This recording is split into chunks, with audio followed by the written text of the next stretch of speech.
میری جگہ سے آپ وہ بندہ آپ کو بیٹھ گیا.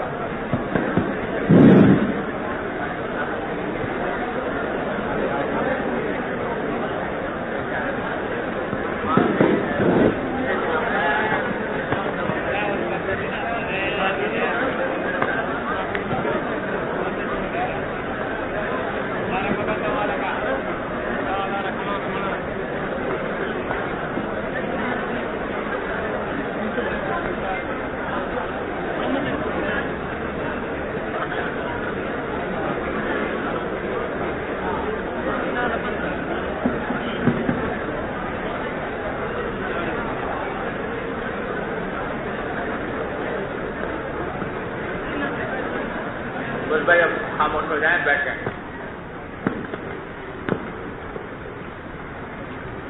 بسم اللہ الرحمن الرحیم.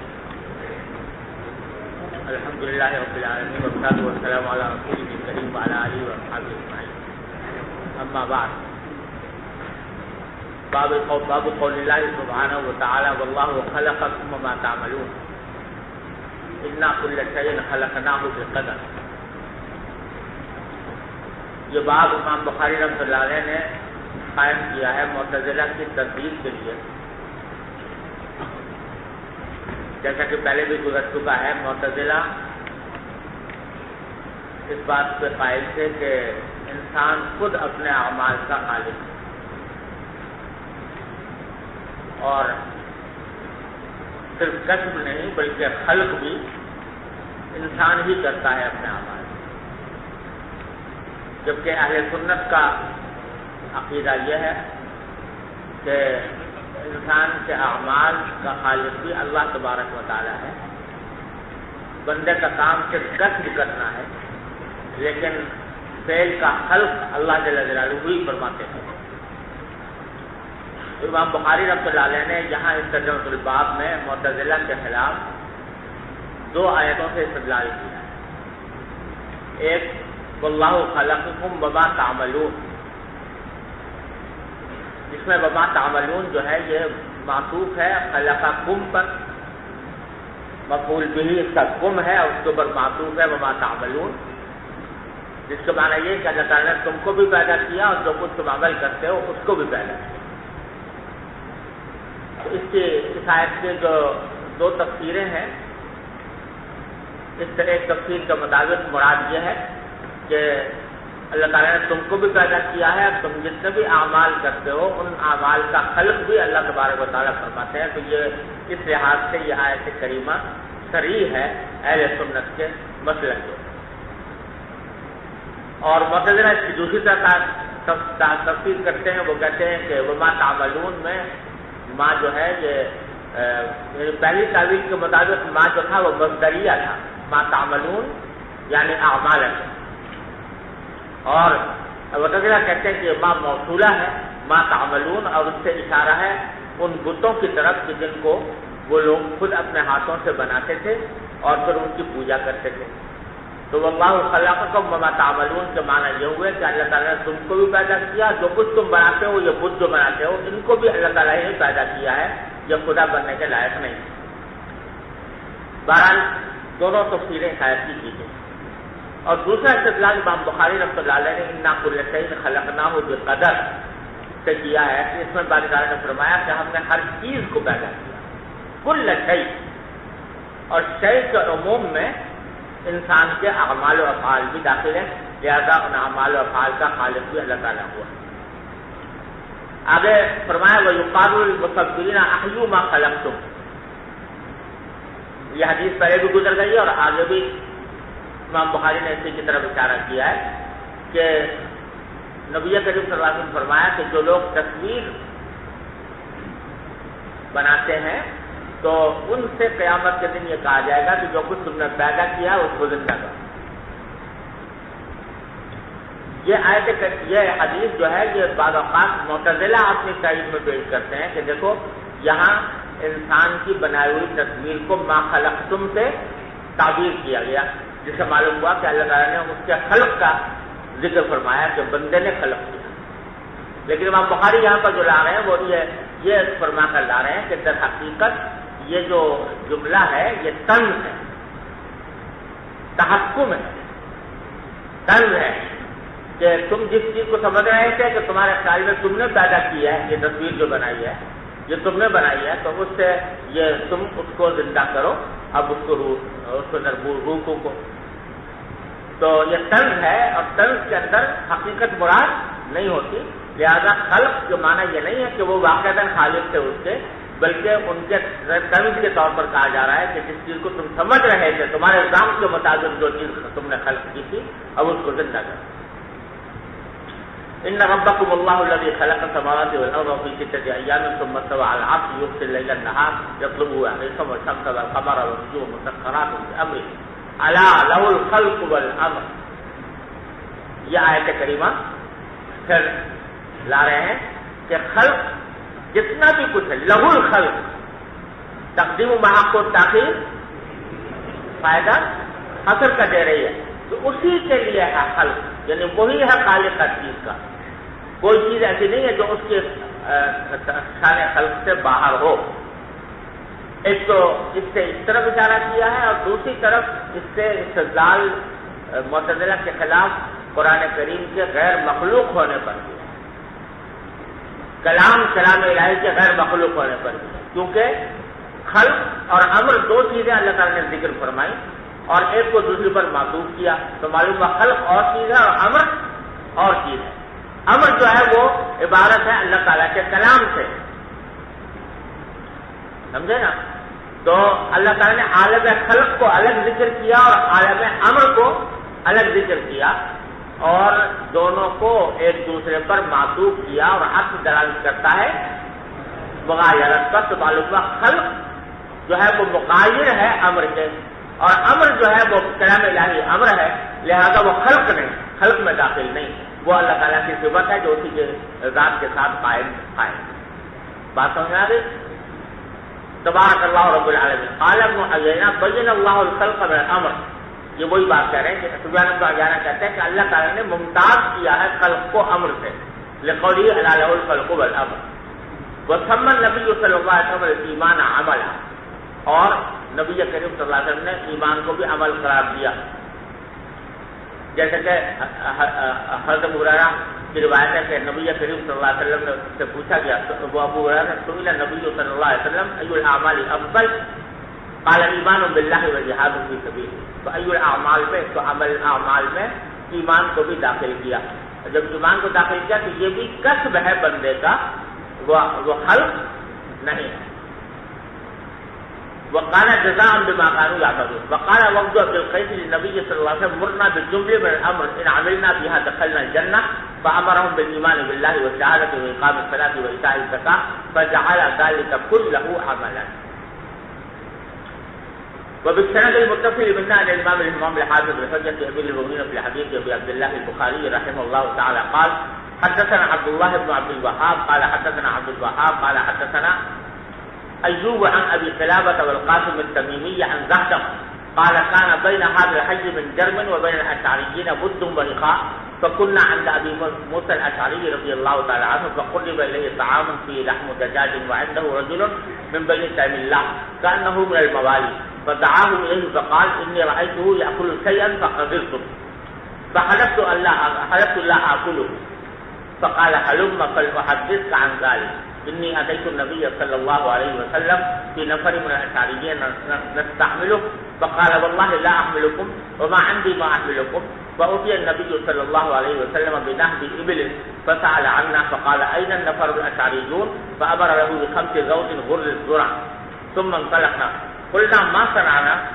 حلف رسول الله صلى الله عليه وسلم لا يحملنا وما عنده ما يحملنا ثم حملنا. تغفلنا رسول الله صلى الله عليه وسلم يمينه والله لا نفلح ابدا. فرجعنا اليه فقلنا له فقال لست انا احملكم ولكن الله حملكم واني والله لا احلف على يمين فارى غيرها خيرا منها الا اتيت الذي هو خير منه وتحللتها. حدیث تو بار بار گزر چکی ہے. یہاں لانے کا مقصد یہ جملہ ہے کہ لست انا احملکم ولکن اللہ حملکم. میں نے تم کو سواری نہیں دی بلکہ اللہ نے تمہیں سواری دی ہے. تو یہاں اللہ تبارک و تعالیٰ نے حمل کی نسبت انہوں نے نبی کریم صلی اللہ علیہ وسلم حمل کی نسبت اپنی طرف کرنے کے بجائے اللہ جل جلالہ کی طرف فرمائی. تو معلوم ہوا کہ یہ حمل یعنی کسی کو سواری دینا بطور صدقے کے سواری دینا یہ ایک عمل ہے نا بندے کا، لیکن اللہ نبی کریم صلی اللہ علیہ وسلم نے فرمایا کہ یہ میرا عمل نہیں ہے بلکہ اللہ کا عمل ہے. تو معلوم ہوا کہ بندہ جو ہے وہ خالق نہیں ہے اپنے افعال کا، اپنے اعمال کا، بلکہ وہ محض کاتب ہے. یہی اس لیے حدیث کو یہاں پر لائے. وبه قال حدثنا عمرو بن علي قال حدثنا ابو عاصم قال حدثنا قرة بن خالد قال حدثنا ابو جمرة الغبعي قال قلت لابن عباس رضي الله تعالى عنهما فقال قدم وفد عبد القيس على رسول الله صلى الله عليه وسلم فقالوا ان بيننا وبينك المشركين من مضر وانا لا نصل اليك الا في اشهر الحرم فمرنا بالجمل من الامر ان عملنا به دخلنا الجنه ونظروا اليها من وراءنا. قال آمركم بأربع وأنهاكم عن أربع آمركم بالإيمان بالله وهل تدرون ما الإيمان بالله شهادة أن لا إله إلا الله وإقام الصلاة وإيتاء الزكاة وتعطوا من المغنم الخمس وأنهاكم عن أربع لا تشربوا في الدباء والنقيل والظروف المزفة والحنتمة. یہاں پر وہی بات جو پیچھے لائی ہے کہ ایمان باللہ کو عمل قرار دیا. وبه قال حدثنا قتيبة بن سعيد قال حدثنا الليث عن نافع عن القاسم بن محمد عن عائشة رضي الله تعالى عنها أن رسول الله صلى الله عليه وسلم قال إن أصحاب هذه الصبر يعذبون يوم القيامة ويقال لهم أحيوا ما خلقتم. وبه قال حدثنا أبو النعمان قال حدثنا حماد بن زيد عن أيوب عن نافع عن ابن عمر رضي الله تعالى عنهما قال قال النبي صلى الله عليه وسلم إن أصحاب هذه الصبر يعذبون يوم القيامة ويقال لهم أحيوا ما خلقتم. وبه قال حدثنا محمد بن علاء قال حدثنا ابن الخبيب عن عمارة عن أبي زرعة أنه سمع أبا هريرة رضي الله تعالى عنه وعنهم قال سمعت النبي صلى الله عليه وسلم يقول قال الله تعالى ومن أظلم ممن ذهب يخلق خلقي بل يخلق ذرة بل يخلق حبة أو شعيرة. باب قراءة الفاجر والمنافق وأقواتهم وتلاوتهم لا يجاوز حناجرهم. یہاں پھر وہی کلام کے مخلوق ہونے کی بات شروع کر دی دوبارہ، اور وہی بات کہ کلام نفسی تو اگرچہ قدیم ہے لیکن جو الفاظ یا اصوات زبان سے نکلتے ہیں انسان کے تلاوت کے وقت میں وہ سب حادث ہیں. تو به قال حدثنا حجبة بن خالد قال حدثنا حمام قال حدثنا قتادة قال حدثنا انس بن مالك رضي الله تعالى عنه عن ابي موسى رضي الله تعالى عنه عن النبي صلى الله عليه وسلم قال مثل المؤمن الذي يقرأ القرآن كالأترجة طعمها طيب وريحها طيب. جو مومن جو قرآن کریم کی تلاوت کرتا ہے اس کی مثال اترج کی سی ہے جس کا ذائقہ بھی اچھا ہے اور خوشبو بھی اچھی ہے. یہ اترج ایک پھل ہے جو یمن میں ہوتا ہے، یمن کے اندر ہوتا تھا، یہاں ہمارے یہاں تو نہیں آتا، یمن میں ہوتا ہے. میں نے یمن ہی میں دیکھا بھی ہے اور ایک مرتبہ وہاں سے میں لایا بھی تھا. اس کا ذائقہ بھی اچھا ہے اور اس کی خوشبو بھی اچھی ہے. والذی لا یقرأ القرآن کالتمرۃ طعمها طیب ولا ریح لها. اور جو قرآن کریم نہیں پڑھتا تو اس کی مثال ایسی ہے جیسے کہ یعنی وہ کھجور کہ ذائقہ تو اچھا ہے لیکن خوشبو نہیں. مانا یہ کہ عمل تو کر رہا ہے قرآن پر ایمان بھی لایا ہے لیکن پڑھنے کی اس کا معمول نہیں، تلاوت کرنے کا معمول نہیں، تو اس کی خوشبو نہیں اٹھتی. ذائقہ تو اچھا ہے لیکن خوشبو نہیں اٹھتی. ومثل الفاجر الذی یقرأ القرآن، اور اللہ بچائے گناہگار آدمی فاسق و فاجر ہے مگر قرآن پڑھتا ہے تو فاسق و فاجر عمل کے اعتبار سے خراب ہے لیکن قرآن کریم کی تلاوت کرتا ہے تو کمثل ریحانۃ ریحھا طیب وطعمھا مر. اس کی مثال گل ریحان کی سی ہے کہ جیسے اس کا خوشبو تو اچھی ہے لیکن ذائقہ خراب ہے، ذائقہ کڑوا ہے. ومثل الفاجر الذی لا یقرأ القرآن، اور جو گناہ گار بھی ہے اور قرآن بھی نہیں پڑھتا تو اس کی مثال ہے کمثل الحنظلہ، جو وہ حنظلہ کے پھل کی طرح ہے کہ جس کا ذائقہ بھی کڑوا ہے ولا ریح لها اور خوشبو بھی اس کے طرح ہے. وبه قال حدثنا علي قال حدثنا هشام قال أخبرنا معمر عن الزهري قال حدثني أحمد بن صالح قال حدثنا عنبسة قال حدثنا يونس عن ابن شهاب قال أخبرني يحيى بن عروة بن الزبير أنه سمع عروة بن الزبير رضي الله تعالى عنهما قالت عائشة رضي الله عنها سأل أناس النبي صلى الله عليه وسلم عن الكهان فقال إنهم ليسوا بشيء فقالوا يا رسول الله فإنهم يحدثون بشيء يكون حقا فقال النبي صلى الله عليه وسلم تلك الكلمة من الحق يقصد الجن فيقرقرها في أذن وليه كقرقرة الدجاجة فيخلصون فيه أكثر من 100 كذبة. یہ حدیث بھی پہلے گزر چکی ہے. به قال حدثنا ابو النعمان قال حدثنا مهدي بن ميمون قال سمعت محمد بن سيرين يحدث عن معبد بن سيرين عن ابي سعيد الخدري رضي الله تعالى عنه وعنهم عن النبي صلى الله عليه وسلم قال يخرج ناس من قبل المشرق ويقرؤون القرآن لا يجاوز تراقيهم يمرقون من الدين كما يمرق السهم من الرمية ثم لا يعودون فيه حتى يعود السهم إلى كوفه. قيل ما سيماهم قال سيماهم التحليل أو قال التسبيح. وصلى الله تعالى على خير خلقه.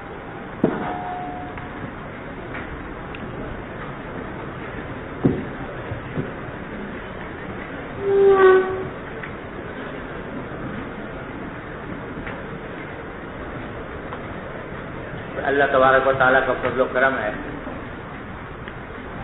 کہ اس نے اس کتاب کو تکمیل کی حد تک پہنچایا اور چند اسباق کے بعد انشاءاللہ پوری کتاب مکمل ہو جائے گی. کیونکہ آپ حضرات سے باقاعدہ درس میں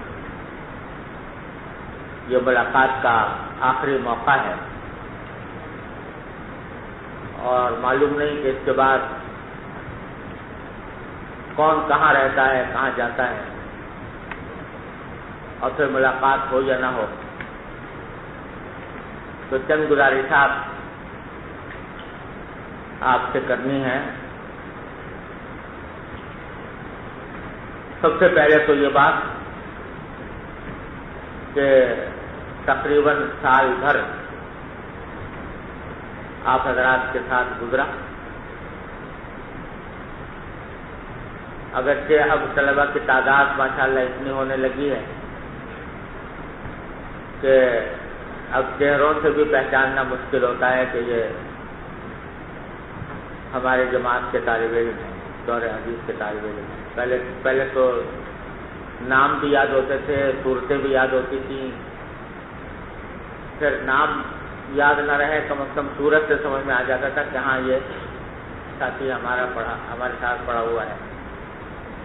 اب اس کا بھی معاملہ مشکل ہو گیا. ایک تو طلبہ کی تعداد کی کثرت کی وجہ سے اور دوسرے اپنے عمر کے تقاضے سے کہ حافظہ اب بہت کمزور ہو گیا ہے. لیکن اتنے عرصے آپ حضرات کے ساتھ تعلق قائم رہا. اللہ تبارک و تعالیٰ اس تعلق کو خالص اپنے وجہ کریم کے لیے بنائے اور جانبین کو اس کی برکات عطا فرمائے. تو اتنے طویل تعلق میں سب سے پہلی بات تو آپ سے عرض کرنی ہے کہ اگر کسی کی کوئی حق تلفی ہوئی ہو یا کسی کو مجھ سے تکلیف پہنچی ہو تو میں بڑے اخلاص کے ساتھ اس سے استدعا کرتا ہوں کہ وہ مجھے معاف کرے. اگر کوئی غلطی ہوئی ہو, زبانی, عملی, کسی بھی قسم کی کوئی تکلیف پہنچی ہو تو میں آپ سب حضرات سے معافی کا خواہش کرتا ہوں. کیونکہ پتہ نہیں پھر بعد میں ملاقات کا موقع ملے یا نہ. اور میرا کچھ معاملہ اس قسم کا ہے اپنے ساتھی طلبہ کے ساتھ کہ بعض اوقات بہت زیادہ بے تکلفی میں کبھی اس کے ساتھ مذاق بھی کر لیتا ہوں, کبھی اس کو چھیڑ بھی دیتا ہوں, کبھی اس کو برا بھلا بھی کہہ دیتا ہوں. تو ان سب باتوں میں ڈر بھی لگتا ہے کہ کبھی کسی کی دل آزاری ہو جائے تو اللہ تعالیٰ معاف کرے قیامت کے دن کہیں پکڑ نہ ہو. اس لیے آپ سے بڑے اخلاص کے ساتھ یہ بلا بغیر کسی تصنع اور تکلف اور لگاوٹ کے معافی کی درخواست، عمومی معافی، اللہ تعالیٰ نے جو بھی کچھ تکلیف پہنچی ہو تو امید ہے کہ آپ ضرور معاف کریں۔ دوسری بات یہ ہے کہ اللہ تبارک و تعالیٰ کا بڑا شکر ادا کرنے کا مقام جو اس نے اپنے فضل و کرم سے درس نظامی کی تکمیل کی توفیق عطا فرمائی۔ یہ اتنا بڑا انعام و کرم ہے اللہ تبارک و تعالیٰ کا، اتنا بڑا اعزاز ہے اللہ جل جلالہ کی طرف سے کہ جس پر جتنا بھی شکر ادا کیا جائے کم۔ اللہ تبارک و تعالیٰ کا سب سے پہلے شکر ادا کرنے کی ضرورت ہے۔ جیسا میں نے سبق کے شروع میں آپ سے عرض کیا تھا کہ ہم لوگ تو اس لائق بھی نہیں تھے کہ حضور سرور دو عالم صلی اللہ علیہ وسلم کی احادیث پڑھنے کی ہمیں اجازت دی جائے۔ ہمارے گندی زبانیں، ناپاک منہ اس لائق نہیں ہیں کہ نبی کریم سرور دو عالم صلی اللہ علیہ وسلم کا اسم گرامی ان زبانوں پر آئے اور آپ کی احادیث مبارکہ ان زبانوں پر آئیں۔ لیکن یہ اللہ جل جلالہ کا فضل و کرم ہے کہ اس نے اس کی اجازت بھی دی اور اس کو ہمارے لیے آسان بھی فرمایا اور اس کی تکمیل کی بھی توفیق عطا فرمائی۔ اس پر اللہ جل جلالہ کا شکر ادا کرنا چاہیے، ہر ساتھی کو شکر ادا کرنا چاہیے، اور میں اس پر آپ حضرات کو مبارکباد بھی پیش کرتا ہوں۔ اللہ تعالیٰ اس کو مبارک بنائے۔ لیکن میرے ساتھیوں، یہ جتنا بڑا اعزاز ہے اور جتنی بڑی نعمت ہے اتنی ہی بڑی ذمہ داری ہے، اتنی ہی بڑی مسئولیت ہے، اتنا ہی بڑا بوجھ بھی ہے جو کندھوں پر اب پڑ رہا ہے۔ جب تک ضابطے کی طالب علمی تھی، ضابطے کے لیے کہہ رہا ہوں کہ حقیقی طالب علمی تو کبھی بھی ختم نہیں ہوتی ہے، لیکن ضابطے کی طالب علمی جب تک تھی تو اس وقت تک انسان آزاد ہے، اس کے اوپر کوئی ذمہ داری نہیں، اس کی کوئی مسئولیت نہیں، اس کے کندھے پر کوئی بوجھ نہیں۔ جو کچھ کام ہے وہ یہ کہ خود بس پڑھ لے اور پڑھ کر یاد کر لے اور بس، لیکن عملی میدان میں اس کی کوئی ذمہ داری طالب علم کے زمانے میں نہیں۔ لیکن جب اللہ تبارک و تعالیٰ نے طالب علم کا زمانہ پورا کر دیا، درس کی تکمیل ہو گئی، تو اب یہ بہت بڑا ایک بوجھ ہے، بہت بڑی ایک ذمہ داری ہے جو سروں پر عائد ہو گئی۔ اس ذمہ داری کے احساس کی ضرورت ہے، اس ذمہ داری کو سرخ روئی کے ساتھ انجام دینے کی فکر کی ضرورت ہے، اور اس کے لیے چند نصیحتیں ہیں جو میں آپ حضرات سے کرتا ہوں اور ہر سال اپنے ساتھیوں سے کیا کرتا ہوں۔ پہلی بات تو یہ کہ آپ نے ان دور حدیث کے سال میں یا اس سے پہلے مختلف علوم و فنون میں جو علمی تحقیقات کی تھیں یا پڑھی تھیں اور ان کو یاد کرنے کی کوشش کی تھی، یہ ساری کے ساری درحقیقت آپ کی تربیت کا ایک مرحلہ تھا، آپ کی تعلیم و تربیت کا ایک مرحلہ تھا۔ جب یہاں سے نکل کر جاؤ گے اور میدان عمل میں داخل ہوگے تو وہاں آپ سے ان علمی تحقیقات کے بارے میں سوال کرنے والے بہت کم ہوں گے۔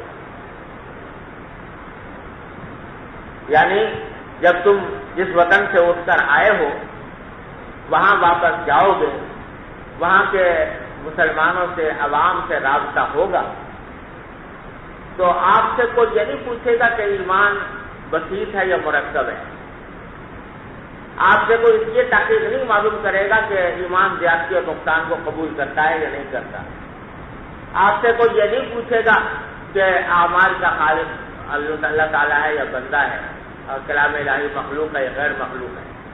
یہ تحقیقات جو آپ جو پڑھ کے گزر رہے ہو، اس کے پوچھنے والے صاحب و نادر ہوں۔ اور سب سے پہلے جب آپ واپس جاؤ گے میدان عمل میں، تو سب سے پہلے یہ دیکھا جائے گا، آپ کو جانچا جائے گا، پرکھا جائے گا، خوردبین لگا لگا کر آپ کو لوگ دیکھیں گے کہ آیا اس کے عمل میں، اس کے کردار میں، آیا وہ قرآن و سنت کا نور کوئی نظر آتا ہے یا نہیں۔ جس قرآن و سنت کا یہ علم حاصل کر کے آیا ہے، اس کا نور اس کے زندگی میں، اس کے عمل میں، اس کے کردار میں کہیں نظر آتا ہے یا نہیں، اس کو ضرور دیکھا جائے گا۔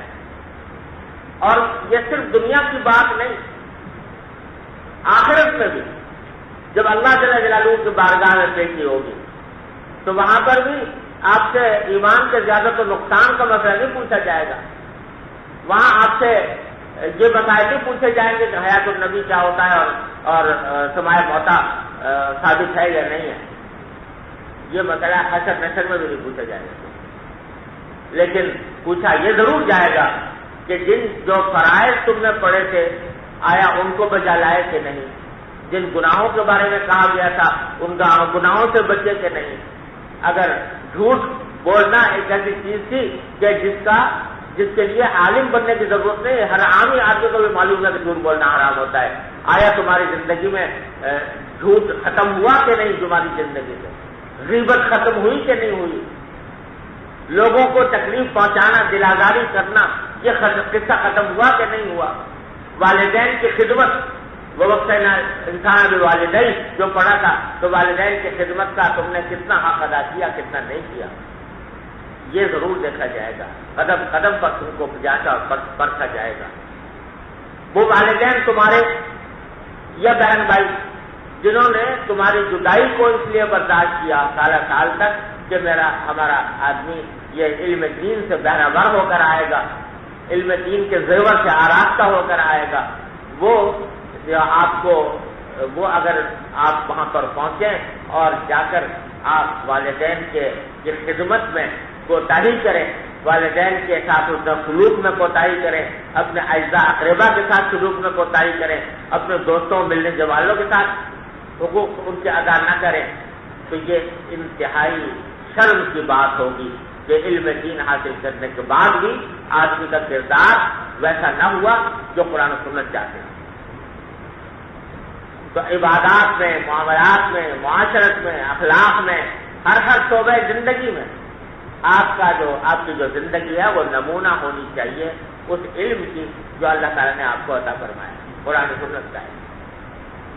اور اس کے لیے میرے بھائیوں سب سے اہم بات یہ ہے کہ جو میں ہر سال کہا کرتا ہوں، اس پر زور دیتا ہوں کہ کچھ سنت اس طرح کی چلی آ رہی ہے، عادت اللہ ایسی ہے کہ یہ عمل کی اصلاح اور عمل کی درستی یہ محض کتاب پڑھنے سے نہیں ہوتی۔ عام طور کتاب پڑھنے سے محض تزکیہ حاصل نہیں ہوتا، یہی وجہ ہے کہ قرآن کریم نے یعلمہم الکتاب والحکمہ الگ ذکر فرمایا اور یزکیہم الگ ذکر فرمایا۔ تو صرف کتاب پڑھ لینے سے آدمی کے اعمال و اخلاق کی اصلاح نہیں ہوتی، اس کے لیے ضروری ہے کہ آدمی تربیت حاصل کرے، کسی اللہ والے کی صحبت اختیار کر کے اس سے اصلاحی تعلق قائم کر کے۔ حضرت نانوتوی رحمۃ اللہ علیہ، حضرت محمد قاسم نانوتوی رحمۃ اللہ علیہ، دارالعلوم دیوبند کے بانی، اتنے بڑے عالم، ان سے لے کر اور آخر دور کے تمام بڑے بڑے مشاہیر علماء دیوبند تک کوئی ایسا نہیں ہے جس نے پڑھنے کے بعد کسی نہ کسی بزرگ سے اپنا اصلاحی تعلق قائم نہ کیا ہو، اس غرض سے کہ پڑھ تو لیا لیکن جو کچھ پڑھا ہے وہ ہماری زندگی میں منعکس کیسے ہو، ہمارے اعمال اس کا نمونہ کیسے بنے، اس غرض کے لیے انہوں نے ہمیشہ رجوع کیا. حضرت نانوی رحمۃ اللہ علیہ، حضرت گوئی رحمۃ اللہ علیہ، اتنے بڑے بڑے جبال علم حضرت حاجی امداد اللہ صاحب معاذ مکی کی خدمت میں جا رہے ہیں. وہ حضرت امداد اللہ صاحب رحمۃ اللہ علیہ جنہوں نے ضابطے میں پورا درس نظام بھی مکمل نہیں کیا تھا، تم حضوری کافیہ تک پڑے ہوئے، باقی ان کے بعد جا رہے ہیں. کیوں جا رہے ہیں؟ لوگوں نے پوچھا کہ بھائی ان کو چاہیے تھا کہ آپ کے پاس آتے، آپ عالم تھے اور وہ بظاہر عامی تھے، لیکن آپ الٹے جا رہے ہیں ان کے پاس. تو انہوں نے فرمایا کہ ہم نے حروف و نقوش کا علم تو حاصل بے شک کر لیا تھا، لیکن اس کی جو روح ہے، اس کی جو حقیقت ہے، عمل کو حاصل نہیں کی. تو میرے بھائیوں، یہ میری نصیحت ہے، اس کو میری وصیت سمجھ لو، نصیحت سمجھ لو، درخواست سمجھ لو، التجا سمجھ لو، کچھ بھی سمجھ لو کہ یہاں سے جانے کے بعد کسی اپنے بزرگ سے یہ تعلق قائم کرو. اسلام. اور دوسری نصیحت یہ کہ میں بہت اللہ تعالیٰ نے اس اب 65 سال عمر ہو گئی ہے، 65 سال عمر ہو گئی ہے، اور پڑھنا شروع کیا تھا جب سے پڑھنے کا مشغلہ ہوا تھا تو 6-7 سال کی عمر تھی. تو سمجھ لو کہ 60 سال کے قریب کی 10 کی سیاحی میں گزرے،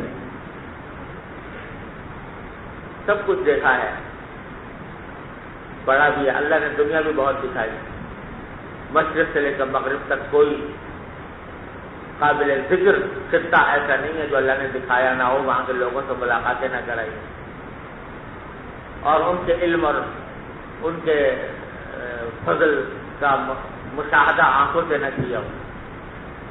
لیکن ان سب کو دیکھنے کے بعد آپ سے بلا خوف تردید یہ کہتا ہوں کہ دین کی جو صحیح فہم حکیم الامت حضرت مولانا اشرف علی صاحب تھانوی قدس اللہ تعالیٰ سرہ کی تالیفات، مواعظ اور ملفوظات میں ملی، وہ دنیا کے کسی گوشے میں نہیں. میں اگر اس پر حلف کروں تو حلف کر سکتا ہوں، حالف نہیں. کہ اللہ نے دین کی جو سمجھ، اس کی جو صحیح تشریح اور اس کے رنگ میں انسان کو رنگنے کا جو طریقہ اللہ تبارک و تعالیٰ نے اس اللہ کے بندے کو الہام اور القاء فرمایا، اور اس نے پھر اپنی تالیفات اور مواعظ و ملفوظات کے ذریعے دنیا تک پہنچایا، اس کی نظیر میں نے نہیں دی. اور میں جیسے کہہ رہا ہوں، میں اگر حلف کروں تو حامد نہیں ہوں. ساری دنیا کے بڑے بڑے علماء، بڑے بڑے فقہاء، محدثین، تحقیق اور جستجو کے شناور، بڑے بڑے خطبہ، بڑے بڑے مؤلفین، ادبا، سبھی دیکھتے. لیکن وہ سب دیکھنے کے بعد یہ بات کہہ رہا ہوں کہ دین کی سمجھ اور دین کی جو فہم اللہ تعالیٰ نے ان کے ذریعے عام فرمائی ہے، اس کی نظیر دنیا میں نہیں. ایسے بھی لوگ ملے جن کی کثیر التصانیف ہیں، کثیر التالیفات ہیں، تقریر کرنے پر آئیں تو دریا بہا دیں، علوم کے دریا بہا دیں. اس سب کے بعد یہ کہتا ہوں، اور خاص طور سے اگر انسان کو اپنے نفس کی اصلاح مقصود ہو تو اس سے زیادہ بہتر کوئی اور اس وقت نسخہ میرے علم میں نہیں. اس لیے میں اپنے ساتھیوں سے یہ التجا کیا کرتا ہوں کہ بھائی، اور چاہے لوگ جس مشغلے میں چاہو لگو جا کر، لیکن ایک بات کو بلے باندھ لو میرے کہنے سے. وہ کیا کہ حضرت حکیم الامت مولانا تھانوی رحمۃ اللہ علیہ کے مواعظ اور ملفوظات کو معمولاً روزانہ معمول کے حساب سے اپنے مطالعے میں رکھیں. آپ دیکھو گے شروع میں شاید جن لوگوں کو مناسبت نہیں ہوتی، شروع میں بعض اوقات ان کو الجھن معلوم ہوتی ہے، لیکن جب آدمی عمل کرتا ہے تو پھر کچھ دنوں کے بعد آپ کو ایسا چسکا پڑے گا کہ پھر آپ اس کو چھوڑ بھی نہیں سکو گے، جب اس کے علوم کا انکشاف ہوگا آپ کو انشاءاللہ. تو وہ میں آپ سے درخواست کرتا ہوں کہ جہاں بھی جاؤ، جس مشغلے میں بھی رہو، لیکن حضرت کی علومت تو دو باتیں ہو گئی. حضرت کی علومت کے مطالعے کے مواعظ و ملفوظات کا مطالعے کو معمول میں شامل کرنا، اور کچھ لمبا چوڑا کام نہیں ہے. مجھے میرے شیخ نے نصیحت فرمائی تھی کہ میں مطالعہ کیا کرو، تو میں نے اپنے دل میں یہ طے کر دیا. حضرت نے فرمایا تھا کہ چاہے ایک دن میں ایک صفحہ ہی ہو کوئی بات نہیں، ایک صفحہ پڑھ لیا کرو، لیکن ایک صفحہ میں بھی کچھ نہ کچھ تمہیں مل جائے گا. اور جب پابندی سے پڑھو گے تو ایک صفحہ کر کے قطرہ دریا ہو جاتا ہے. تو میں نے یہ طے کر لیا تھا کہ تو ویسے مصروفیات بہت، تو دوپہر کو میں تھوڑا سا قیلولہ کرنے کے لیے لیٹتا ہوں. تو یہ طے کر لیا تھا کہ قیلولہ سے پہلے 5 منٹ پڑھ لیا کروں گا. تو اس کا الحمدللہ معمول رہا. تو 5 منٹ شروع میں حضرت کے فرمانے کے مطابق میرا خیال تھا کہ ایک سبق پڑھوں گا، لیکن ایک سبق پڑھنے سے وہ چھوڑتا ہی نہیں. پھر دوسرے پہ، تیسرے پہ، چوتھے پہ ہوتے ہوتے 5 منٹ ہو گئے، 5 سے 10 منٹ ہو گئے. لیکن اس کے نتیجے میں الحمدللہ شاید اگر میں یہ کہوں تو شاید غلط نہیں ہوگا کہ حضرت کے اگر سب نہیں تو یقیناً 90% کے قریب مواعظ الحمدللہ اس طرح نظر سے گزر گئے. اور اس میں بھی میں تھوڑا کام کرتا رہا، جب مجموعہ تیار کرتا رہا. بہرحال بات کر رہا ہوں، تھوڑا کر کے بھی قطرہ بھی دریا ہو جاتا ہے. تو یہ نہیں کہتا میں کہ لمبے چوڑے روزانہ ایک بات پڑھ لیا کرو مثلا، نہیں، تھوڑا سا وقت اس کام کے لیے نکال لو، یاد رکھ لو اور تو روزانہ پڑھ لو. تو آپ خود دیکھو گے انشاءاللہ تعالی اس سے دین کے اوپر عمل کے جذبے میں ترقی ہوگی اور دین کی صحیح سمجھ حاصل ہوگی. 2 باتیں ہو گئی. تیسری بات یہ ہے بھائی کہ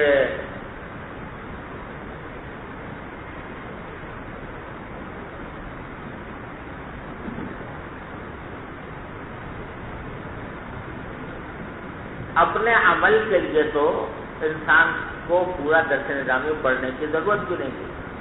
اپنے عمل کے لیے یہ بھی کر سکتے تھے کہ بھائی بچے زیور پڑھ لیا کسی استاد سے تو بس کافی ہے، اپنے عمل کے لیے وہ بھی کافی ہے. لیکن یہ درس نظامی جو پڑھایا جاتا ہے تو اس کا مقصود در حقیقت یہ ہے کہ اپنے عمل کے ساتھ ساتھ انسان دین کو دوسروں تک پہنچانے کی کوشش کرے، دوسروں تک پھیلانے کی کوشش کرے. تو جس کو دعوت اور تبلیغ کا نام دیا جاتا ہے. کیونکہ دعوت اور تبلیغ جو ہے اس کے بھی آداب سیکھنے کی ضرورت ہے، اور اس کے مطابق اپنی زندگی کو استوار کرنے کی ضرورت ہے کہ اپنے جو اوقات ہیں وہ صرف اپنے ذاتی عمل کے ساتھ ساتھ دوسروں تک بھی دین کا پیغام پھیلانے اور پہنچانے کی کوشش کسی حال میں بھی نہ چھوٹے.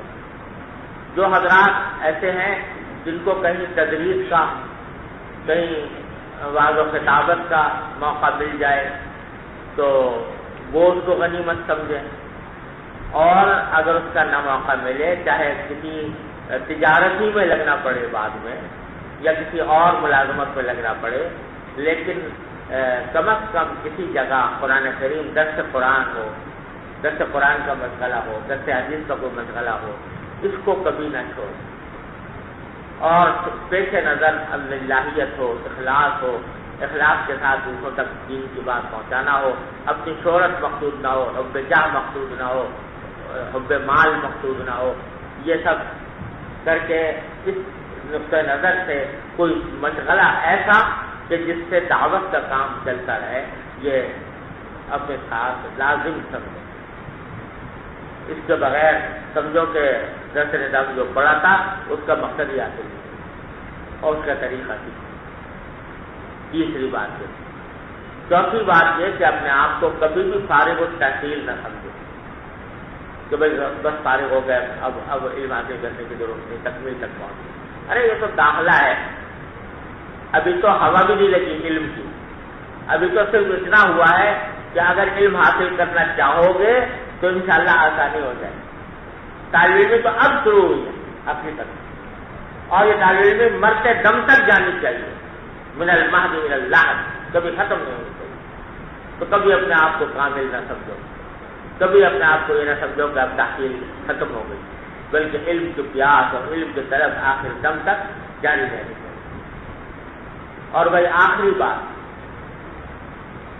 جو بڑی اہم ہے، یہ عرض کرنی ہے کہ اگر اللہ تعالیٰ، مجھے نہیں معلوم کہ کس کے لیے کیا مواقع میسر ہیں آگے کام کرنے کے، کہیں مدرس بھی ہو سکتے ہیں، کہیں خطیب بھی بن سکتے ہیں، کہیں قرآن شریف کے استاد بھی بن سکتے ہیں، کہیں کوئی لکھنے پڑھنے کے مسئلے میں بھی لگ سکتا ہے، کہیں کوئی فتویٰ کے معاملے میں بھی لگ سکتا ہے، جہاں بھی لگے۔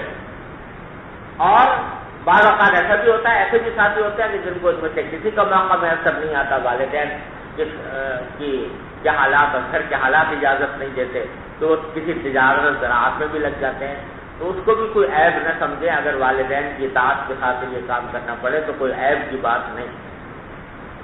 اور اس میں بھی جیسا میں نے عرض کیا کہ تھوڑا سا وقت کسی نہ کسی خدمت دین کے لیے نکالتے رہیں۔ تو بہرحال کسی بھی جگہ پر جاؤ، کسی بھی خدمت میں لگو، تو ایک بات کو ذہن میں رکھو، اور وہ میری سمجھ لو کہ آخری نصیحت ہے، اللہ تبارک و تعالیٰ آپ کی رحمتوں پر عمل کی توفیق عطا فرمائے، کہ اس دنیا میں خودرائی جو ہے یہ بہت بڑی بلا ہے۔ خودرائی کہ اپنی رائے پر جمود اور اس کے اوپر اصرار، ساری دنیا دل سے ادھر آ جائے مگر میں اپنی رائے سے نہیں چلوں گا، یہ خودرائی بہت بڑی بیماری ہے۔ اور ہمارے حضرت حکیم الامت قدس اللہ تعالیٰ سرہ کی تعلیمات میں فرمایا کہ یہ ام الامراض ہے، یہ بیماریوں کی ماں ہے، بیماریوں کی جڑ ہے۔ لہذا اور خاص طور سے آج کے دور میں میرے بھائیوں، آپ سے میں بڑی دردمندی سے کہتا ہوں کہ یہ ہمارا فتنوں کا زمانہ ہے۔ ہر صبح اتنا فتنہ لے کر آ رہی ہے، ہر شام اتنا فتنہ اٹھا رہی ہے، اور ایسے فتنے ہیں جس کو حدیث میں فرمایا کہ ستکون فتن کقطع اللیل المظلم، پڑھا نہیں حدیث میں، ایسے فتنے آئیں گے جو اندھیری رات کی تاریکیوں کی طرح ہوں گے، ایسے فتنے۔ کیا مانا فتنہ کہتے جس کو ہیں ذرا سمجھ لو، اگر ایک حق ہے ایک باطل ہے، ایک حق ہے ایک باطل ہے، حق واضح ہے، باطل حق واضح ہے، نور ہے، اور باطل ظلمت ہے، تاریکی ہے، سمجھے؟ لیکن ہر باطل پر فتنے کا اطلاق نہیں ہوتا۔ فتنہ کسے کہتے ہیں کہ جو دیکھنے میں بظاہر اچھا لگتا ہو، دھوکہ دینے والا ہو، جس سے دھوکہ ہو جاتا ہو، کہ دیکھنے میں اس پہ حق کا دھوکہ ہو رہا ہے باطل اصل میں اندر سے، وہ ہے فتنہ۔ اور اسی کی خبر دی تھی نبی کریم سرور دو عالم صلی اللہ علیہ وسلم، ستکون فتن کقطع اللیل المظلم، اور اسی میں یہ فرمایا تھا کہ یصبح المؤمن، کہ صبح کو اٹھے گا تو شام کو سویا تھا تو مومن تھا، صبح کو اٹھے گا تو کافر، اور اس کے برعکس یہ فتنے حضور نے اقدس صلی اللہ علیہ وسلم یہ فرمایا تھا کہ تمہارے گھروں میں اس طرح فتنے گریں گے جیسے کہ بارش کے قطرے گرتے ہیں، اور روز اتنا فتنہ ہے۔ تو وہ فتنہ جس میں حق اور باطل ملتبس ہو جائیں، جس میں حق باطل پر حق کا گمان ہونے لگے، اس کا نام فتنہ ہے۔ اور وہ فتنے آج ہمارے دور میں بے شمار ہیں، پتہ نہیں چلتا کہ کس کی ڈور کہاں سے ہل رہی ہے، کہ کس کا سرا کہاں پہنچ رہا ہے۔ میں آپ سے صحیح کہتا ہوں کہ آدمی، مخلص آدمی، سراپا اخلاص، سراپا للہیت، وہ بھی کھڑے کھڑے بک جاتا ہے، پتہ نہیں چلتا اس کو میں بک گیا۔ میں آپ سے تجربے کی بات کہہ رہا ہوں، ساری دنیا دیکھنے کے بعد کہہ رہا ہوں، پورا عالم اسلام کے سارے ممالک کی تاریخ میری نگاہ ہے، اور اس کے بعد کہہ رہا ہوں آپ کہ انتہائی مخلص لوگ جن کا مقصد سوائے اللہ کی رضا کے کچھ نہیں تھا، لیکن کھڑے کھڑے وہ بک گئے، پتہ بھی نہیں چلا کیا کھڑے کھڑے استعمال ہو گئے، پتہ بھی نہیں چلا کہ ہم کسی کے باطل کے لیے استعمال ہوئے. ایک دو نہیں، سینکڑوں مثالیں ہیں اس کی وجہ سے. تو زمانہ اتنا گمبھیر ہے اور باطل کی ہتھیار اتنے متنوع ہیں اور اتنے ہم جہتی ہیں کہ اس کو پہچاننا مشکل ہے. اور اسی کے لیے نبی کریم صلی اللہ علیہ وسلم فرمایا تھا کہ من تشرف لہا استشرفت، جو جھانک کر بھی دیکھے گا وہ فتنہ اس کو اچک کر لے جائے گا. یہ صورتحال آنکھوں سے نظر آ رہی ہے آج کے دور میں ہمارے سامنے. اب وقت نہیں ہے کہ تفصیل بہت زیادہ تفصیل میں جاؤں، لیکن اتنا اشارہ آپ کو کافی ہونا چاہیے کہ یہ زمانہ فتنوں کا زمانہ ہے جس میں بسا اوقات حق اور باطل ملتبس ہیں اور پتہ لگانا دشوار ہے کہ کیا حق ہے اور کیا باطل ہے. اس دور کے اندر خاص طور پر خودرائی، یعنی اپنے جو سمجھ میں آگے بڑھ کر گزرے بغیر مشورے کے، بغیر بزرگوں کی اطاعت کے، بغیر بزرگوں سے رجوع کیے ہوئے، یہ مہلک راستہ ہے. اس لیے میں آپ سے یہ نصیحت کرتا ہوں کہ واحد راستہ اس میں فتنوں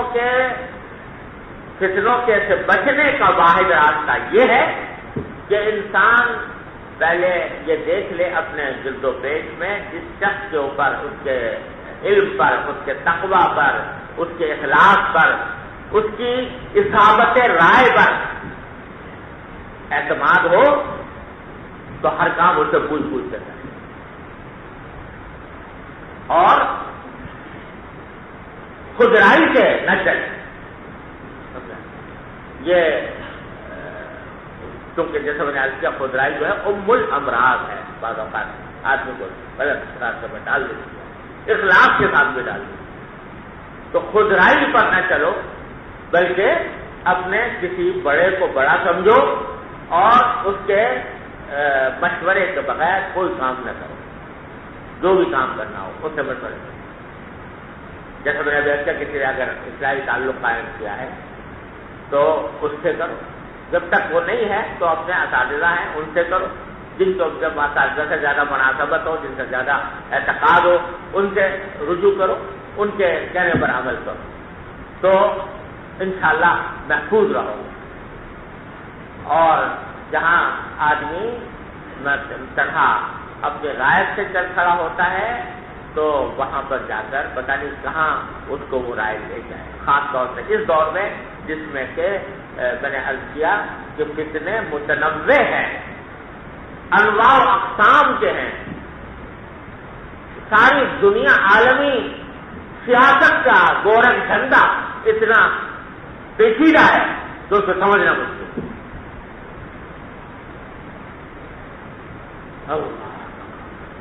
تو اس لیے خلاصے کی بات یہ ہے کہ اپنے بڑوں کو بڑا سمجھو اور بڑوں سے رجوع کر کے ان کے مشورے سے، ان کے رائے سے کام کرو. اس کے علاوہ مت کرو، اس کے علاوہ مت کرو، خود رائی سے پرہیز کرو تو انشاءاللہ اللہ تعالیٰ محفوظ رکھیں گے، غلط راستے محفوظ رکھیں گے. اللہ تبارک و تعالیٰ حفاظت فرمائے. یہ چند نصیحتیں ہیں جو آپ کو کرنی ہے. اب موجودہ حالات کے بارے میں بھی کچھ کہنا تھا لیکن وہ ذرا زیادہ تفصیل چاہتا ہے بتانے کے لیے، لیکن وقت اس کا کم ہے. لیکن ایک اختصار سے تھوڑی سی بات مختصر کہہ دیتا ہوں. اللہ تبارک و تعالیٰ اپنی رحمت سے صحیح بات، حق نیت سے، حق طریقے سے کہنے کی توفیق عطا فرمائے. دیکھو اس وقت عید کی بات تو آپ بھی جانتے ہو، ہر مسلمان جانتا ہے کہ اس وقت پورا عالم اسلام امریکی یلغار کا شکار ہے. جانتے ہو کہ نہیں جانتے ہو؟ کوئی ہے جو مسلمان اس سے نہ واقف ہو؟ اس وقت امریکہ کی مثال ایک ایسے مست ہاتھی کی ہے جو ساری دنیا کے اوپر اپنا تسلط جمانے کی فکر میں ہے، اور خاص طور سے اس کا نشانہ مسلمان ہے. اور آپ دیکھ لو ساری دنیا کے ہر خطے میں امریکی سازشیں سر اٹھائے ہوئے ہیں اور مسلمانوں کو تباہ کرنے کی. اب اس امریکہ جو اس مقام تک پہنچا کہ دنیا کی سپر پاور بن گیا، اور وہ لوگ جو بظاہر دشمن بھی تھے وہ بھی اس کے آگے ہاتھ جوڑے کھڑے. روس کو دیکھ لو، چین کو دیکھ لو، یورپ کے ممالک کو دیکھ لو، مشرق بعید کے ممالک کو دیکھ لو. ان لوگوں کو کوئی خواہش نہیں ہے اس بات کی کہ امریکہ کا غلبہ ہو، لیکن حالات کی مجبوری سے سمجھ رہے ہیں کہ اگر ہم اس کے ساتھ نہیں چلیں گے تو مار کھا جائیں گے، لہذا سب ہاتھ جوڑے کھڑے ہوتا. یہ مقام جو امریکہ کو حاصل ہوا، اس مقام تک جو وہ پہنچا، وہ ایک دن میں نہیں پہنچ گیا. اس کے پیچھے طویل منصوبہ بندی ہے. اس میں اس قوت اس کی صرف اسلحہ کی قوت نہیں ہے، اس کی قوت معیشت کی قوت ہے کہ ساری دنیا اس سے قرضہ لینے پر مجبور ہے. اس کی قوت تجارت کی قوت ہے، اس کی قوت سیاست کی قوت ہے، اور اس کے بعد تو رفیہ کی قوت کا نمبر آتا ہے. یہ سارا کا سارا کچھ اس مقام تک پہنچنے میں اس کو صدیاں لگی، صدیوں میں پہنچا ہے اس مقام. لہذا اس کا مقابلہ کرنے کے لیے بھی اور اس کی مقابلہ کر کے اس کے منصوبوں سے بچنے کے لیے بھی اور اس منصوبے کو شکست دینے کے لیے بھی ضرورت ہے بڑے حزم کی، بڑے تدبر کی، بڑے احتیاط کی، بڑے وقت کی. حزم، تدبر، احتیاط، وقت، یہ صرف چیزیں درکار ہے کہ جس کے ذریعے اس کا صحیح مقابلہ کیا جا سکے. اس کے جال ایسے ہیں کہ آپ اس کو، جیسے میں نے بتایا، بے مہار ہاتھی ہے جو جہاں چاہتا ہے چڑھتا ہوتا ہے، تو وہ اس قسم کے اقدامات خود کرواتا ہے کہ جس کے ذریعے وہ جواب دنیا کے سامنے پیدا کر سکے کہ فلاں جگہ پر میرا حملہ جائے.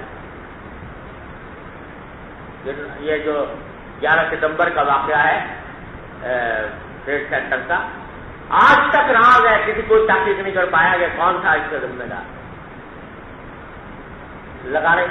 نام اسامہ بن لادن کا ضرور لگایا ہوا ہے، لیکن کوئی ثبوت اس کا کسی کے پاس نہیں جو اس نے کیا. اور بہت سارے سوال و قرائن خود امریکہ کے رہنے والوں کے تحقیقات یہ ہیں، اس کے اوپر کتابیں لکھی گئی ہیں، فلمیں بنی ہیں کہ یہ سب کیا درا جو ہے وہ خود امریکی یہودیوں کا تھا کہ انہوں نے یہ کروایا تاکہ اس کو جواز بنایا جائے افغانستان کے اوپر حملہ کرنے کا، اور اسی طرح عراق پر حملہ. تو خود یہ لوگ فتنے اٹھاتے ہیں، خود یہ لوگ شرح دیتے ہیں اس بات کو کہ ہمیں پھر آئندہ کوئی جواز ہمیں فراہم ہو گیا. اب یہ خود کچھ حملے جو ہو رہے ہیں ہمارے پاکستان میں، سمجھا، یہ خود کچھ حملے، بھائی اول تو خود کچھ حملے کے بارے میں نے درس میں بھی بتایا تھا کہ اب تک مجھے تو کوئی دلیل اس کے جواب کی ملی نہیں. کوئی آدمی اگر اخلاق کے ساتھ کر رہا ہے تو فتوے کی بنیاد پر کر رہا ہے، باب العلماء نے فتویٰ جواز کر دیا، انشاءاللہ اللہ تعالیٰ کے یہاں اس کو اجر ملے گا، اللہ تعالیٰ اس کو صحیح نظر جاتا فرمائے. لیکن جہاں تک علمی طور پر تحقیق کا تعلق ہے، مجھے کوئی جواز کا اس کی کوئی دلیل اب تک نہیں ملی اس کے جواز. اور اگر کبھی ہوگی تو بھائی ایک ایسے موقع پر جب کہ کفر جو ہے چلا آ رہا ہے چڑھا ہوا، اور اس کے اوپر کوئی بہت زبردست زد لگانے کے لیے کوئی آدمی اگر یہ کام کر لے تو ایک بات یہ معلوم ہوا کہ یہ خود کچھ حملہ ہوا تو راہگیر مر گئے، 6 راہگیر مر گئے چلنے والے، ایک دھماکہ کیا اور اس میں 10 آدمی جو ہے جن کا کوئی تعلق بیچاروں کا غریبوں کا نہیں ہے وہ مر گئے۔ کیا اس سے فائدہ حاصل ہو رہا ہے؟ کیا اس سے منفعت حاصل ہو رہی ہے؟ کیا اس سے اسلام کے کاز کو کوئی فائدہ نفع مل رہا ہے؟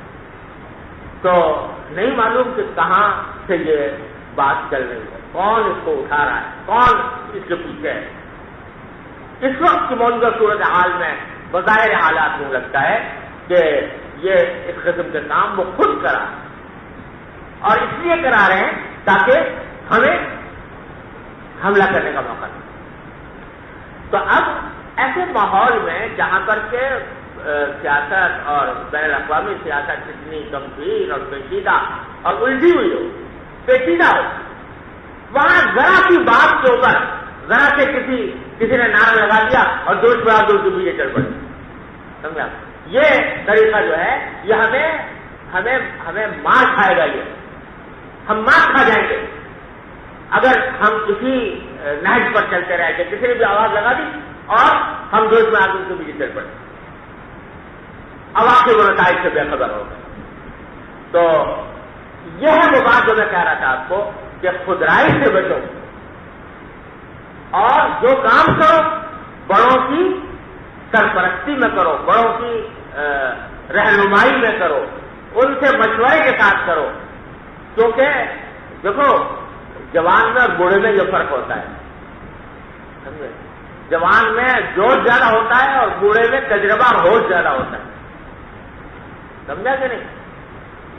جوان میں ہر وقت وہ اچھل کود میں اس کا جو ہے نا خون وہ اچھلتا ہے ہر وقت، تو اس اچھال جو ہے وہ اس کے جذبات کو بڑھ کرتی ہے، اور یہی بہترین چراگاہ ہے، یہ جوش اور یہ جذبات، یہ بہترین چراگاہ ہے ان لوگوں کے لیے جو اللہ بچائے صحیح جذبے کو غلط استعمال کرنے والے، سمجھے نا؟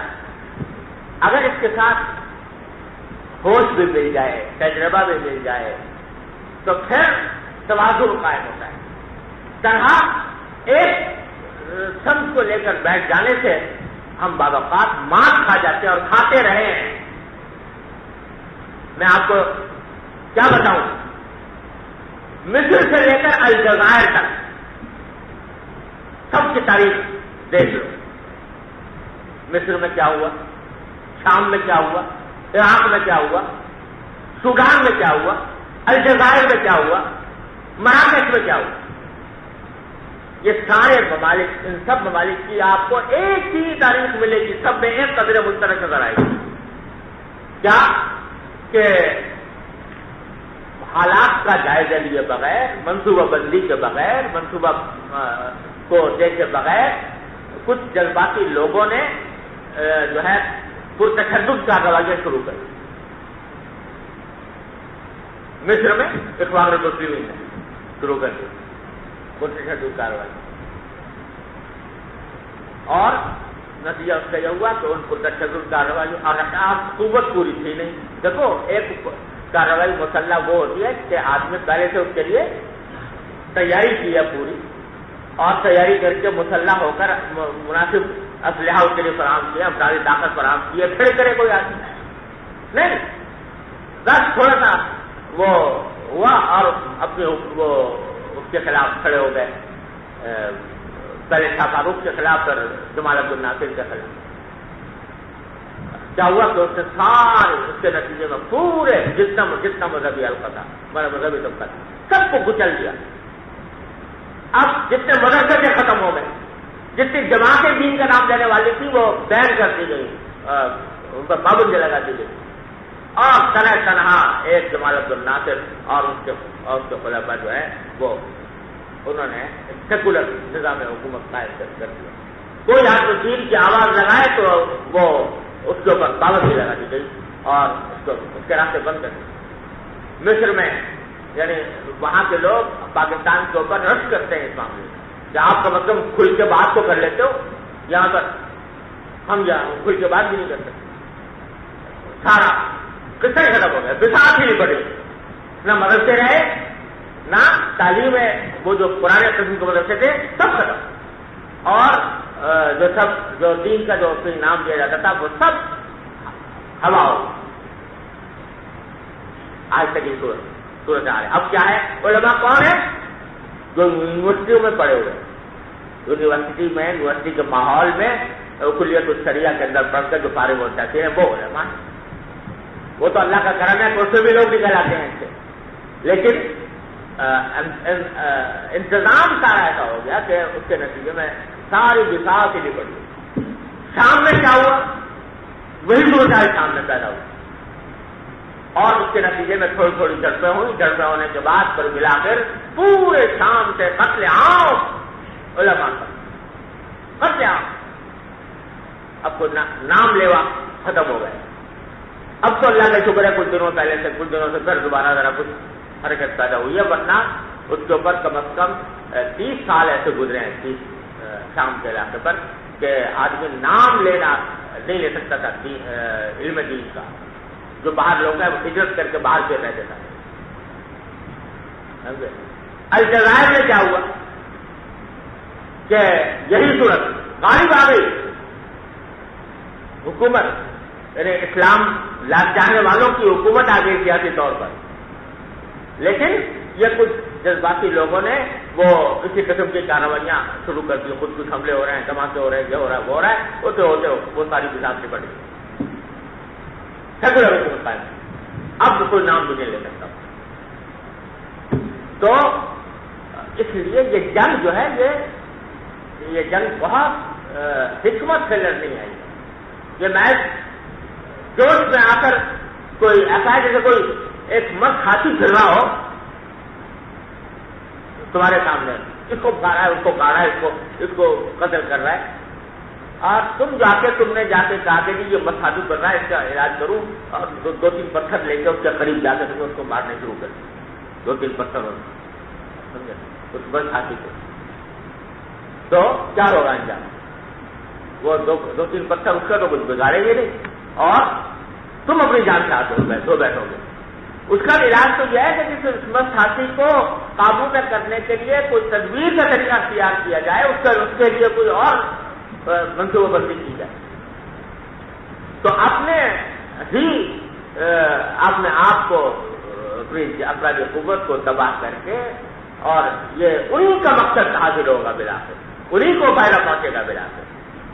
تو اس واسطے میں آپ کو متنبع اس لیے کر دیا کہ آج کے ماحول میں یہ اچھا ہوتا کیا ہے کہ جب ایک فضا بن جاتی ہے، جذباتیت کی فضا، جذباتیت کا بخار چڑھا ہوا ہے. اب اگر کوئی بخار اس حالت میں کہے کہ بھائی یہ راستہ صحیح نہیں ہے، صحیح تدبیر کا راستہ یہ ہے، تو اس کے اوپر نعرے سست کرنے کے لیے تو کوئی دیر ہی نہیں ہے کہ یہ بزدل ہے، یہ ایجنٹ ہے، اور یہ جو ہے یہ حق کا یہ غیرت نہیں ہے، بے غیرت ہے، فلانا، یہ ہزار نعرے بھی لگنے شروع ہو جاتے. لیکن اگر آدمی حق کو سمجھ کر حق پر ڈٹا ہوا ہو تو میاں ان نعروں سے نہیں ڈرا کرتا. سمجھے؟ 1000 نعرے کو دیا کرے، 1000 نعرے کو لگایا کرے، اس کو پرواہ نہیں ہوتی. وہ تو اللہ کے لیے کرتا ہے جو کچھ کرتا ہے، جو سوچتا ہے اللہ کے لیے سوچتا ہے، جو کرتا ہے جو اللہ کے لیے کرتا ہے. تو اس کو ان نعروں کی اور ان تانوں کی پرواہ نہیں ہوا کرتی. اگر انبیاء کرام علیہ السلام اور مسلمین جو ہیں وہ ان تانوں کی پرواہ کرنے بیٹھ جائیں کہ عوام ہمیں کیا کہہ رہے ہیں، کیا سمجھ رہے ہیں، ہمیں کیا تانے دے رہے ہیں، تو پھر دنیا میں کوئی کام نہیں کر سکتا. یہ تو پیٹھ مضبوط ہو کر چلنا پڑتا ہے. یہاں پیٹھ مضبوط کر کے چلنا پڑتا ہے. جب 1000 کسی کو تانے دیا کرے، 1000 کوئی برا بھلا کہا کرے، ہمیں کوئی برا سمجھتا ہے سمجھا کرے، ہم اس کے سامنے جواب دے نہیں ہے، جواب دے اللہ کے سامنے. ہمیں اپنے قبر میں سونا ہے اور قبر میں سو کر اللہ کے سامنے جواب دینا ہے. مخلوق کے سامنے جواب نہیں دینا کہ مخلوق ہمیں کیا سمجھ رہی ہے اور مخلوق ہمارے بارے میں کیا رائے قائم کرتی ہے. اگر کوئی بات سیما بینا و بین اللہ ہم دونوں سمجھتے ہیں، ساری مخلوق بھی اگر اس کے خلاف چالے دیا کرے ہمیں پرواہ نہیں ہونی چاہیے. لا یخافون فی اللہ لومۃ لائم الذین یبلغون رسالات اللہ ویخشونہ ولا یخشون احدا الا اللہ. یہ ہے کام پیغمبر. تو اس واسطے میرے بھائیوں ان جذباتی بخار کا شکار نہ بننا کبھی. اس کے لیے ضروری ہے کہ اپنے بڑوں کے ساتھ اپنا دامن وابستہ رکھو اور ان کے مشورے پر چلو، ان کی ہدایات اور روشنی میں کام کرو، ورنہ خود بھی مار کھا جاؤ گے اور اپنے دین کے مقصد کو بھی مار دے دو. یہ آپ کو چلتے چلتے میں آپ کو آخری نصیحت کرتا ہوں. اللہ تبارک و تعالیٰ اپنے فضل و کرم سے، اپنے رحمت سے اپنے حفاظت میں رکھے، اپنے امان میں رکھے، حق کے راستے پر ثابت قدم رکھے اور باطل کے ساری سازشوں سے اللہ تعالیٰ آپ سب کی حفاظت فرمائے. اللہ تبارک و تعالیٰ قدم قدم پر آپ کا حامی و ناصر ہو. اللہ تعالیٰ قدم قدم پر آپ کی تذکیری فرمائے. اللہ تعالیٰ قدم قدم پر آپ کے وجود کو اپنے دین کے لیے قبول فرمائے. اللهم صل على سيدنا مولانا محمد وعلى ال محمد كما صليت على ابراهيم وعلى ال ابراهيم انك حميد مجيد. ربنا ظلمنا انفسنا وان لم تغفر لنا وترحمنا لنكونن من الخاسرين. ربنا ظلمنا انفسنا وان لم تغفر لنا وترحمنا لنكونن من الخاسرين. ربنا ظلمنا انفسنا وان لم تغفر لنا وترحمنا لنكونن من الخاسرين. ربنا آتنا في الدنيا حسنة وفي الآخرة حسنة وقنا عذاب النار. وقنا عذاب النار يا ارحم الراحمين. قنا عذاب النار. اللهم انفعنا بما علمتنا وعلمنا ما ينفعنا. اللهم انفعنا بما علمتنا وعلمنا ما ينفعنا. اللهم انفعنا بما علمتنا وعلمنا ما ينفعنا. اللهم انا نعوذ بك من علم لا ينفع. اللهم انا نعوذ بك من علم لا ينفع ومن قلب لا يخشع ومن دعوة لا يستجاب لها. اللهم انا نعوذ بك من علم لا ينفع ومن قلب لا يخشع ومن دعوة لا يستجاب لها. اللهم انا نعوذ بك من علم لا ينفع ومن قلب لا يخشع ومن دعوة لا يستجاب لها. اللهم ارنا الحق حقا وارزقنا اتباعه. اللهم ارنا الحق حقا وارزقنا اتباعه وارنا الباطل باطلا وارزقنا اجتنابه. اللهم ارنا الحق حقا وارزقنا اتباعه وارنا الباطل باطلا وارزقنا اجتنابه. اللهم وفقنا لما تحب وترضى من القول والفعل والعمل والنية والهدي انك على كل شيء قدير. اللهم انك سألتنا من انفسنا ما لا نملكه الا بك فاعطنا منها ما يرضيك عنا. اللهم اعطنا منها ما يرضيك عنا. اللهم اعطنا ما يرضيك عنا. اللهم اعطنا منها ما يرضيك عنا. اللهم ان قلوبنا ونواصينا وجوارحنا بيدك لم تملكنا منها شيئا فاذا فعلت ذلك بنا فكن انت ولينا فكن انت ولينا فكن انت ولينا واهدنا الى سواء السبيل واهدنا الى سواء السبيل يا ارحم الراحمين يا غياث المستغيثين یا امان المستجیرین یا مجیب دعوت المستقیم. اپنے فضل و کرم اپنے رحمت سے ہمارے تمام گناہوں کو معاف فرما دے. یا اللہ ہمارے گناہوں کو معاف فرما دے. اے اللہ ہمارے گناہوں کو معاف فرما دے. اے اللہ ہماری خطاؤں سے درگزر فرما. اے اللہ اپنے فضل و کرم سے ہماری شامت اعمال کو دور فرما دے. اے اللہ ہماری شامت اعمال کو دور فرما دے. اے اللہ ہماری شامت اعمال کو دور فرما دے. یا اللہ ہمارے اعمال و اخلاق کی اصلاح فرما. اے اللہ ہمیں اپنے دین کی صحیح سمجھ عطا فرما. اے اللہ ہمیں اپنے دین کی صحیح سمجھ عطا فرما. اس پر عمل کی توفیق عطا فرما. اس پر استقامت عطا فرما. یا ارحم الراحمین یا غیاث المستغیثین انا نعوذ بک من الفتن ما ظهر منها وما بطن. اللهم انا نعوذ بك من الفتن ما ظهر منها وما بطن. اللهم انا نعوذ بك من الفتن ما ظهر منها وما بطن. اے اللہ ہمارے سارے وجود کو اپنے فضل و کرم سے اپنے دین کے لیے قبول فرما لیجیے. اے اللہ اپنے رحمت سے ہمیں اپنے دین ہی کے لیے زندہ رکھیے. اے اللہ دین ہی پر موت عطا فرمائیے. اے اللہ اپنے رضا کے مطابق اے اللہ اپنی رضا کے مطابق اپنے راستے کے اندر جو جہاد کی توفیق عطا فرمائیے. اے اللہ اسی راستے میں شہادت عطا فرمائیے. اے اللہ اپنی رحمت سے اپنے فضل و کرم اپنی رحمت سے ہماری زندگیوں کو اپنے دین کے لیے قبول فرما لیجیے. اے اللہ ہمیں ایمان بھی عطا فرمائیے, عمل بھی عطا فرمائیے, حکمت بھی عطا فرمائیے. اے اللہ ہر طرح کے شر سے ہماری حفاظت فرما. اے اللہ ہر طرح کے شر سے فتنے سے ہماری حفاظت فرما. اے اللہ ہر طرح کے شر فتنے سے حفاظت فرما.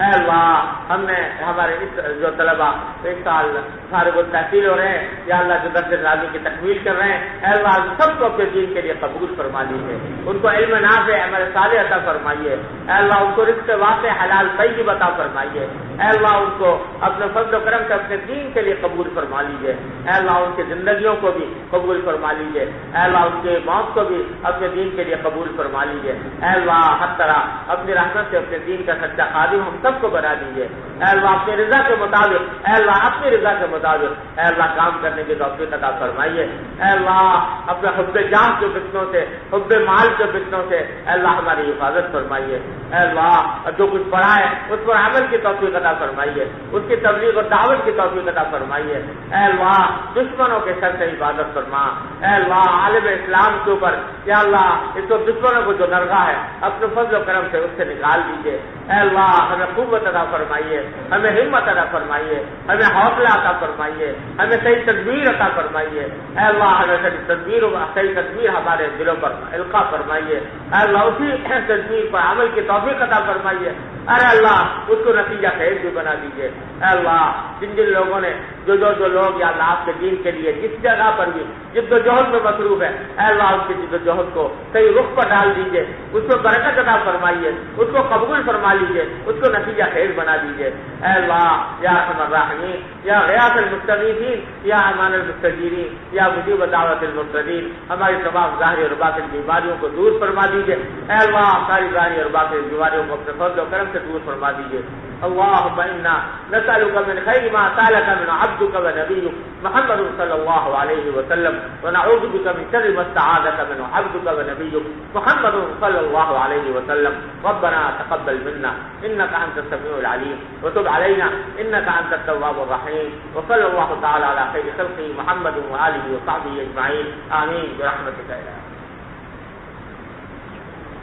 بھائی کچھ لوگوں نے مختلف دعاؤں کی درخواست کی ہے، سب کے دعا فرما دیجیے اللہ، جن جن لوگوں نے دعا کی درخواست کی ہے یا ظاہر زبانی طور پر یا تحریری طور پر یا اللہ اپنے فضل و کرم سے ان سب کی دلی مرادوں کو پورا فرما دے، اے اللہ ان سب کی دلی مرادوں کو پورا فرما دے، اے اللہ ان سب کی مشکلات کو آسان فرما دے، یا اللہ جو لوگ بیمار ہیں انہیں شفا کامل و عاجل عطا فرما، اے اللہ ان کو صحت و تندرستی عطا فرما، عافیت اور قوت عطا فرما، اے اللہ جو اور کسی طرح پریشان ہے اپنی رحمت سے ان کی پریشانیوں کو دور فرما دے، اللہم صلی علی سیدنا مولانا محمد و آلہ و صحبہ اجمعین آمین برحمتک۔